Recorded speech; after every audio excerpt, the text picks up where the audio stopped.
Mai kampung. Oi, aku nak cakap kawan aku lah. Mai Diam, kampung. Aku cakap diam. Oi, saya cakap diam. Kampung. Kenapa kau pukul aku, anjing? Sebab aku tak suka kau, bodoh. Dan aku tak suka kau, bodoh.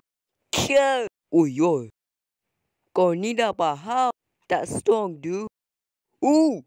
Tak semua moment ada tumbuk macam tu. Pergilah. Kill. Dia mampu. Memang lah. Tapi saya kuat dari kat Optimus Prime kat dunia. Mana Ci? Tolong dia.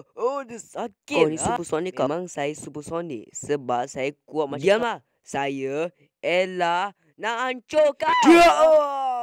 Yo, best lah du. Kau. Kenapa tak tolong hal hidup? Aku nak hancur kau. Aku nak hancur kau. Oh, jangan dekat. Aku nak hancur kau. Hancur dah. Lari cepat. Okey. Saya marah. Memang baik. Yelah. Sono lah. Okey. Saya bagi 2 air untuk kau.